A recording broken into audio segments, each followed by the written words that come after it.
सफल होने के लिए लगन और मेहनत ही जीत की कुंजी है। अर्जुन एक बड़ा ही तेज बालक था।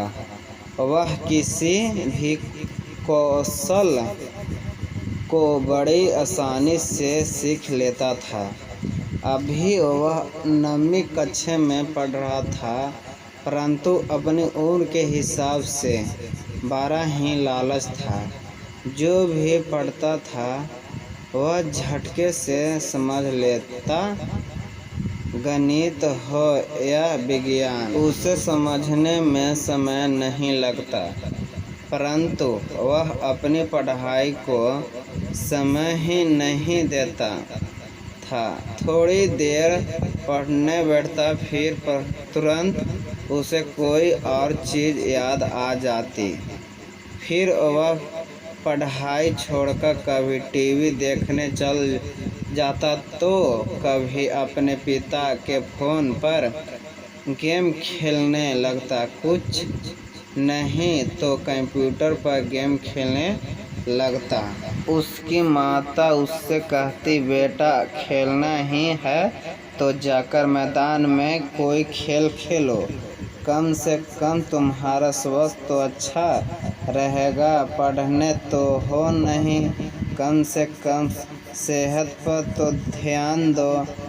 कम अंक से पास हुआ है। अर्जुन जब भी उसके माता पिता उससे कुछ समझाने के लिए कहते तो वह ही चिढ़ जाता। उसके इसे व्यवहार से उसके माता पिता बहुत दुख करने लगे। 9वीं कक्षा की अर्धवार्षिक परीक्षा हुए।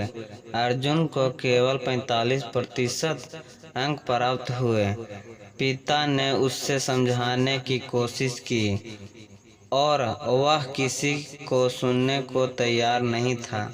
उससे यही लगता कि यह सब मुझे गलत समझते हैं। वह अपनी गलतियों को देख नहीं पा रहा था और माता पिता और शिक्षक को गलत समझाने लगे।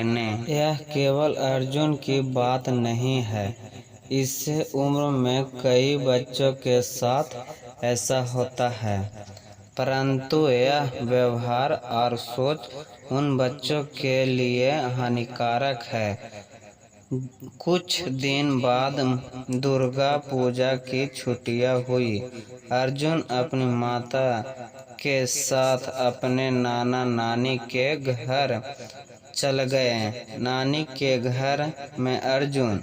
वहाँ जब अर्जुन के नाना ने अर्जुन की माता से पूछा, अर्जुन की पढ़ाई कैसी चल रही है, तब उसके माता ने अफसोस जताते हुए कहा, पिताजी मैं तो इसके जीवन जीने के तरीके से ही परेशान हूँ।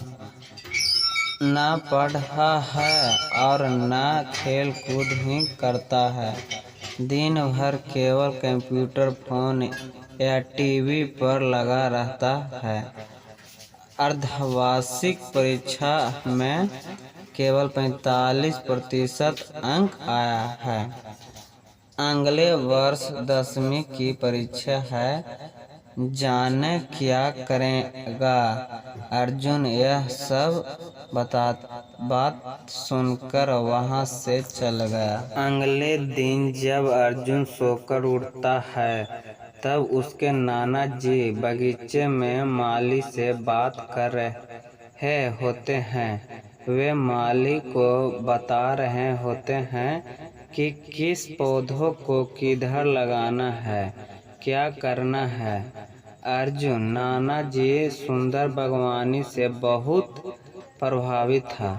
वह अपने नाना जी के पास पहुंचता है और पूछताछ है, नाना जी आप क्या कर रहे हैं। नाना उसे बताते हैं कि बच्चे नए फूलों के पौधे लगा रहा हूँ। अर्जुन कहता है, खेती या फुलवारी की सबसे अच्छी बात यही है कि पौधा लगा दो, बीज लगा दो, फिर कुछ दिन के बाद फूल फल निकल आते हैं। नाना जी हंसते हुए अर्जुन से कहते हैं, क्या तुम स्कूल में नाम लिखवा लेने से और किताब खरीद लेने से परीक्षा में पास हो जाते हो, या परीक्षा में बैठ जाने भर से क्या तुम्हें अच्छे अंक मिल जाते हैं? नहीं ना अर्जुन, विषय में आका कहता है। नहीं नाना जी हंसते हुए कहते हैं, बेटा बिल्कुल इसी तरीके से इतनी आसानी से फल फूल नहीं आते जैसे तुम रोज पढ़ते हो, हर पाठ को पढ़कर उसे याद करते हो, लिखते हो, गणित के प्रश्न को बार बार बनाते हो, तब जाकर परीक्षा में अच्छे अंक आते हैं।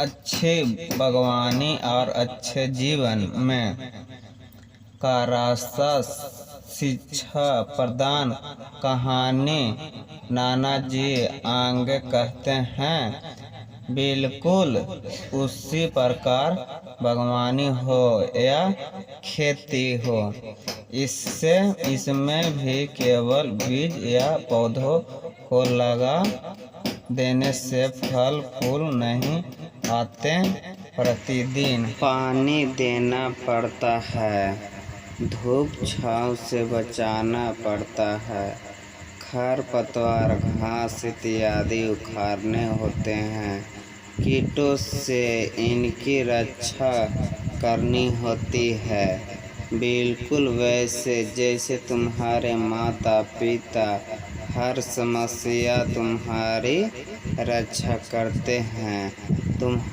तुम्हें बीमार होने से बचाते हैं, गलत रास्ते पर चलने से रोकते हैं।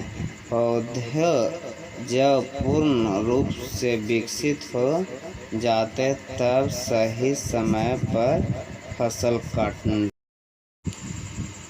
होता है, फसल का सुरक्षित जगह पर रखना होता है, वरना किसी भी क्षण ढिलाई करने से फसल बर्बाद हो सकती है। तुम 45% नंबर लाकर एक कक्षा से दूसरे कक्षा में जा सकते हो, परंतु खेती या बागवानी में ऐसा नहीं है।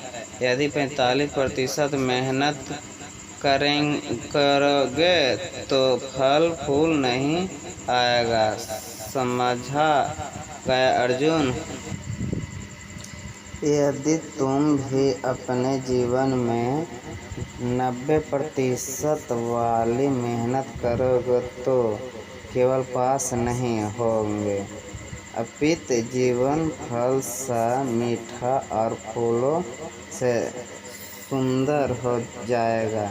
नाना जी के बात अर्जुन समझा चुका था। अपनी माता के पास जाकर अर्जुन ने कहा, माता मैंने अपने से समय नष्ट किया है, इसके लिए मैं आपसे क्षमा मांगता हूँ। अब आपसे क्षमा मांगता हूँ, जब मैं आपकी बातों की अवहेलना नहीं करूँगा।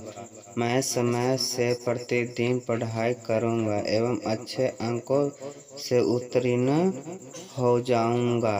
जब 9वीं कक्षा का परीक्षा फल आया तो अर्जुन 92% अंकों से उत्तीर्ण हुआ। अगर मोटिवेशनल वीडियो अच्छा लगा हो तो वीडियो को लाइक कर दे और चैनल को सब्सक्राइब कर दे और अच्छे कमेंट करें।